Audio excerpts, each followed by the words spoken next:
with money, luring them into joining ISWAP and Boko Haram with money. Don't you know that they have police there? Does it mean there are no soldiers there? What about the local hunters? What about the residents? Are they not being proactive to fight insurgency, insecurity in the northeast? Look at what we are seeing on the social media.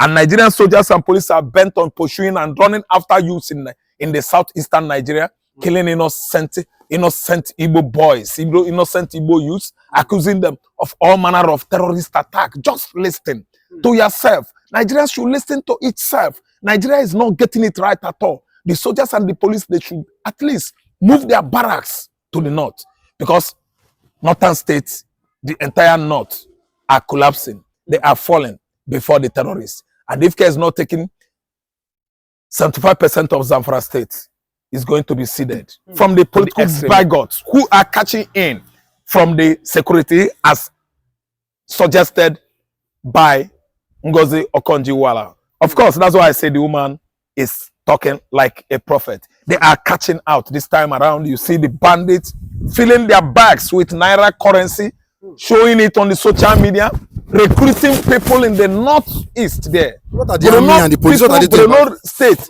Meduguri residents, they are what? Enrolling some of those residents.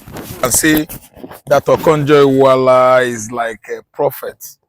She actually hit the nail on the head by, coming out with that statement that Nigerian political elites, political, juggernauts in Nigeria are catching out this time around, leveraging on the insecurity that has, ravaged the country in recent time. Especially, you can see Metawale is a current defense minister and the former governor of, I think, Zamfara State, isn't it? Yeah. Then again, you can see the ISWAP operatives or jihadists. They are from northeastern Nigeria, where Kachima Chetima comes from. Then again, you will see what Tinubu said in the recent time about the Igbos, burning down their shops, castigating them, matching them on the head, blah, blah, blah, blah, blah, and so on and so forth. You will find out that the problem we have this time around is too complex. It's a problem of, various compartments. Why? The ISWAP are catching fat. Ask me why. Kachima Chetima is former governor of Borno State. Then again, who are the ISWAP? ISWAP is a group of terrorists merged currently with the Boko Haram insurgents in the northeastern Nigeria, where Chetima was formerly the governor. Then again, we are talking about the kind of operation we are seeing this time around currently in Zamfara State, where the bandits have seized almost 1/4 of the whole state of Zamfara. And you know that Metawala was the former governor of that state and is the current defense minister. That's why I'm telling you that they are actually cashing out this time around, leveraging on insecurity that has, been encroaching across Nigeria. The man you call Chetima is an agent previously with bandits, and the currently we can see the bandits operations in the northeast. The operation of the ISWAP and Boko Haram has been thickening up by the day in the northeastern Nigeria. Why? Because they are henchmen, they are sponsors, the people that are at least making, inflaming the field of insurgency in the northeast and core north are the one on the power. They are the one on the corridor of power currently. So that's why you see it coming up, by the day, thickening up, causing loss and loss of, food scarcity, loss and loss of insecurity in the highway, along Abuja, along Kaduna, along Zamfara highway. The bandits, and what do you call them? What do you call them? Those bandits that are operating in Zamfara, they are coming and gathering up by order by day. I don't know what to understand. Yeah. So the reason why is that their henchmen, their supporters are the one, mainly in government. I don't want to understand me. Their supporters are the one mainly in government this time around. That's why they are very, very strong, and they are growing stronger and stronger by the day. What do you think you can do them? Metawala is the defense, at least, Minister of Defense this time around. Then what do you think you can do to them? In Zamfara, where Metawala was the former governor of the state, If you look at the way the growth of bandits, the growth of terrorists are increasing in Zamfara, you will know that at least these people, they have Godfather. They have backup. They have strong board. People that are strongly behind them, financially and otherwise. I don't know if you understand. They have sponsors, key actors in the state, key state actors. If there is no strict structures that are supporting banditry in Zamfara, I don't think by this time around we will be singing bandit, bandit, bandit. Bandit that we sang and lamented about during Buhari regime is getting more backbone, more strength, second by second, minute by minute in Zamfara state. Don't you know that something is wrong? I'm telling you exactly how it is. They are growing stronger and stronger because of that Matawale. The same Matawale was the former governor of Zamfara. When this insecurity was at its peak, it's supposed to have gone down. Another person has taken the position of Matawale, but it's getting worse and worse by the day. Just think about Kanuris, the tribe from where Chatima comes from. These people are the ones that are largely constituting Boko Haram insurgency in the northeast, and they are getting stronger and stronger by the day in Borno State.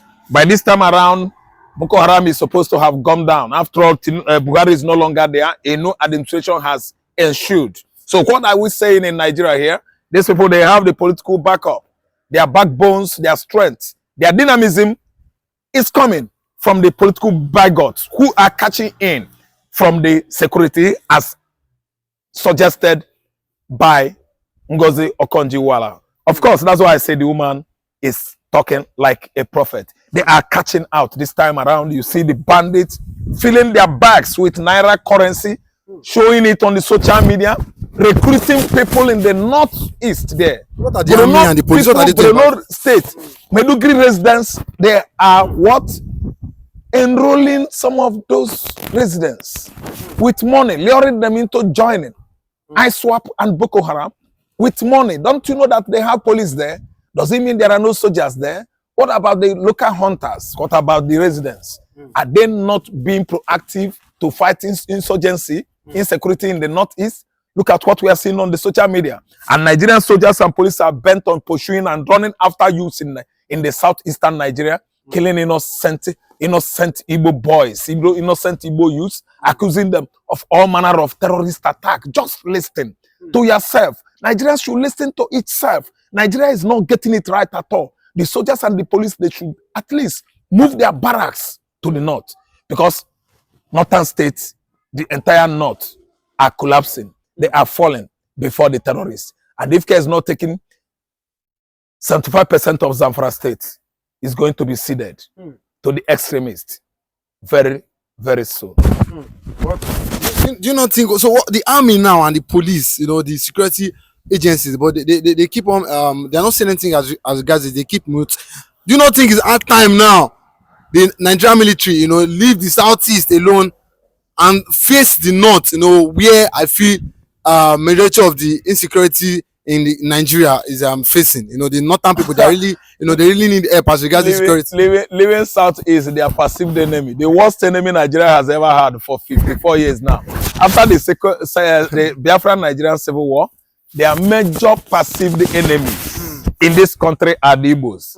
They have never seen anything Igbo man has done, but still, they had the Igbo man in mind because they know that we are the persons of interest in Nigeria. If any administration has come without bringing or maltreating the Igbos, such administration has not started. You can tell me what the Enugu youth, Anambra youth or Abia youth are doing to Nigerian security officers that has warranted killing and shooting over 27 youths in Enugu state, accusing them of all manners of criminality. Now, listen good. It is better for the two mechanized division of Enugu to shift its base from Enugu to Zamfara. It is better for its two mechanized division of Owode, Ogun State to shift that barrack to where? Borno State. Because the north is dying. The north is going down. They are succumbing to Islamization process that someone introduced from Iran, Shiite Muslim. Who are the sponsors of ISWAP? Where do they come from? They migrated from Middle East Europe. The extremists Hezbollah, the extremists Al-Qaeda from Yemen, the ISIS from Afghanistan, the what do you call them again? Many of them here are from Middle East. Iran is the mostly sponsor of what is happening in northern Nigeria. Nigerian security officials are aggrieved against innocent Igbos who have been asking for self-determination to stay on their own. They could no longer see anything right about Igbo man. What they do is march over 1,000 checkpoints. Imagine from Asaba to where Igbo land enters, join Atlantic Ocean. Everywhere in Igbo land, military checkpoint. Aba to Port Harcourt, military checkpoint. Umuahia to Kigbe, to Enugu, military checkpoint. Over 3,000 doing nothing. But even abating insecurity in the southeastern Nigeria. Do you know that most of the kidnappers from Fulani herdsmen, they can do with a stone throw from military checkpoint, thereby allowing subjecting the Igbo indigenes to this kind of traumatic trauma, traumatic psychological trauma that this military are abating, kidnapping, banditry, and armed robbery in Igbo land. You see their checkpoints. They will mount it here. Just a stone throw, you will see people that are kidnapping. You will see people that call themselves Fulani herdsmen, killing and shooting innocent Igbo residents. See, let me tell you, time has come for the Igbo man to stand up and tell Nigeria that enough is enough. Tinubu administration should work hard to make sure that we are susceptible, prone to insecurity, especially the insurgency, Boko Haram, herdsmen, banditry, should be the places to relocate all these military checkpoints. Not southeastern Nigeria. They are peace-loving people. They abide by the law. They don't violate the law. If you agree with Igbo, call the Igbos on a round table talk. Are you listening to me? It is better that way. Then again, not alone talking about what Oluremi Tinubu has said in the recent time. Nobody is paying attention to that. Throw away the Igbos. Eject them out of Lagos. Set their chops ablaze. Make sure you press them down. Omo Igbo. It is going viral on net. Federal government of Nigeria is not paying attention to that one. All the attention are directed to Amaka, the son beggar in Canadian Igbo. Because he actually falling back to what? Defense herself against people who have been spitting on her tribe. Now, Nigerian government is asking for her head. See, let me tell you, if nnamdikanu could be incarcerated and was set free by the courts, and Nigerian government still is holding nnamdikanu, what is the need of asking for Amaka's head? Actually, if Canada's extradite Amaka into Nigerian country again, the court will observe it and rule in favor of Amaka. Nigerian government is not going to leave Amaka alone. So I thank God for the response from the Prime Minister Jensen of Canada. He spoke in affirmative, just like what I said now. Who is going to at least secure that girl and make sure that she gets justice from Nigerian court? Because someone like nnamdikanu was given justice by Nigerian court, by the court.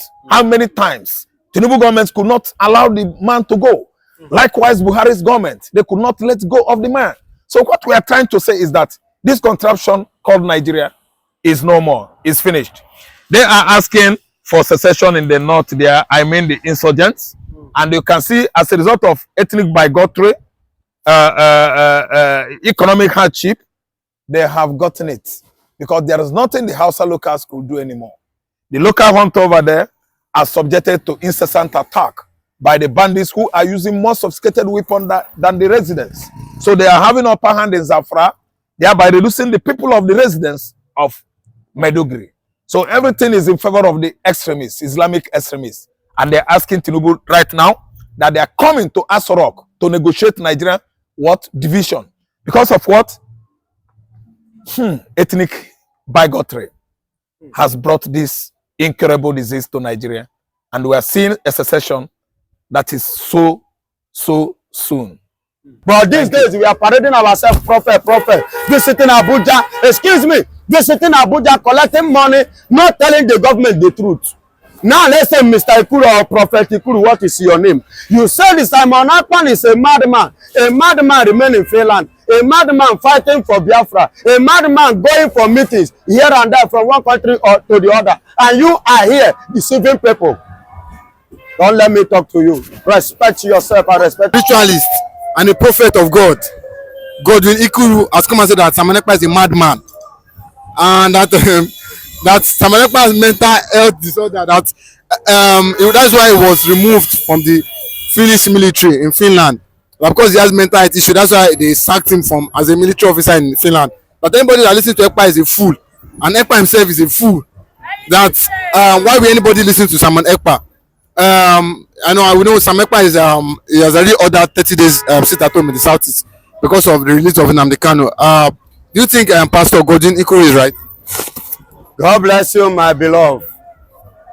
God bless you and bless you again.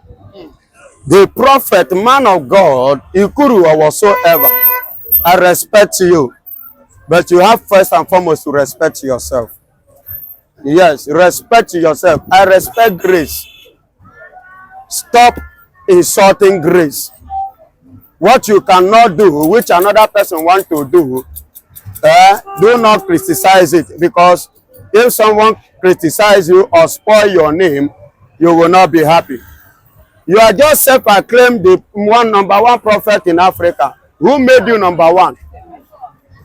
Who made you number one? Now in Nigeria, they suffer like this. Maybe it took over from TB Joshua. Listen and listen good. If you took over from maybe you took over from TB Joshua, you take over from TB Joshua. How many times has he visited Abuja and won Tinubu over hunger? Or he visited Buhari during Buhari tenure and won Buhari over the evil that is carrying out in this country? And you say you are a prophet. Go and check the genealogy of the prophet in the Bible. Prophet doesn't have a base.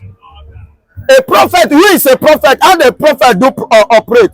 A prophet is he that hear from the Lord and God will send him. He's not a respecter of anybody. Are you hearing me? A prophet doesn't respect anybody, be it king, be anybody. Anything God send him to go and do. He will go ahead and tell the person, whether the king go or prime minister or the chief or whosoever, he goes straight and tell that person. After the warning, he will turn back and return home. But to you, Ikuru or whatsoever, you visit Abuja, they will give you small parcel, and you close your mouth, you will not tell them what they're supposed to hear. What he said is that anybody that wants to, destroy. I am coming, my brother. Listen to me. I want him to understand the office of a prophet, how they operate. They operate similar with evangelists, because by the grace of God, I am an evangelist by the grace of God. I am telling you how we operate, and that is how prophets operate. God send them, and once they go, they deliver their message, they come back. They don't respect anybody. They respect only God. And they don't bother about the Ghana must go. Ghana must go. That they will collect. Go, tell them the truth. That is what the gospel says. That is how the prophet operates in the old. But these days, we are parading ourselves, prophet, visiting Abuja. Excuse me. Visiting Abuja, collecting money, not telling the government the truth. Now let's say Mr. Ikuru or Prophet Ikuru, what is your name? You said Simon Akpan is a madman. A madman remain in Finland. A madman fighting for Biafra. A madman going for meetings here and there from one country or to the other. And you are here deceiving people. Don't let me talk to you. Respect yourself and respect yourself. When Tinubu give him money, should he not collect? He said, if Tinubu give the prophet money, whenever he goes to Asura, should you not collect the money? Did the Tinubu invite him? Here is the thing now. Is it Tinubu that invite him or God send him? If God send him, see, when you talk of prophet, go and check your scripture very well. Start from Genesis to Revelation. Even there is a prophet that God said, go and deliver this message. Again, in the book of them, he said, go and deliver the message. He said, when you finish, do not even collect any, don't eat. Turn back and return home. How many prophets that fool Nigeria? How many of them are operating like that? How many have ever done that? And how many can do it? I am asking. Tell me one. Tell me one. None. All they are busy is Mr. Because they don't probably they have committed one crime or they are planning to commit one, so that Tinubu, Mr. President, because of this, to pardon them. I believe that thing. Leave that thing and do the needful. Simon Akpan is in Finland doing what you as a prophet supposed to stand out for the people. What you could not do is what Simon Akpan is doing. If it's not legit, the so-called Finland, you say Finnish land, they are more advanced than Nigeria times 20. They are more better than Nigeria than 100. In all ramification. In all ramification. Currently, the Finland you call Finnish land is a country that is the most advanced country. Currently now. When did I get the independent and when did Nigeria get independent? Them and Nigeria who is older. But look at Nigeria going backward. They are moving forward. And you say it's a finished land. Is it Nigeria that is finished or that place that is finished? Nigeria is finished. Nigeria is finished because a country or a human or a man that is not moving forward, is not progressing, is finished, need deliverance. Nigeria need deliverance. Let the Nigeria come, I will conduct deliverance for them. Listen. So Ekuru is wrong with He's very, very over wrong. So Ekpa is not a madman. Over wrong by calling Simon Akpan a madman. Can a madman fight for freedom? No. Let us know. Maybe feel Ekpa is in the wrong way. When we are making a statement, checkmate that statement, that word. You say somebody is a madman. You and I know, and you have seen mad people. How many times do you see mad people fight for the freedom of another? I have never seen that happen. So, if Simon Akpan should be a madman, that means madness in the Lord. Are you getting it? Madness into righteousness. Madness to do the right thing. You that is not mad, what have you done to help the masses, the people that have been marginalized, the hopeless? Pray for them. Praying for them. A hungry man, they collect prayer. A hungry man, they collect prayer. Even Jesus Christ himself, the Bible says for 3 good days, Jesus turned back and said, these people have been following me for 3 good days and they have not eaten anything. What did he do? He turned back and fed them. The Bible says he fed them. If you take the book of John, chapter 6, you see it there, where he fed about 5,000. Are you hearing me? He fed about how many? 5,000 men. Not just, this one is only men counted. Women are there, children are there, but he only counted 5,000 men. How many people has he feed? Ikuru, how many have you feed? Yes, that is your duty. That is what you're supposed to do. And the failure to do it, you are not fulfilling the scripture.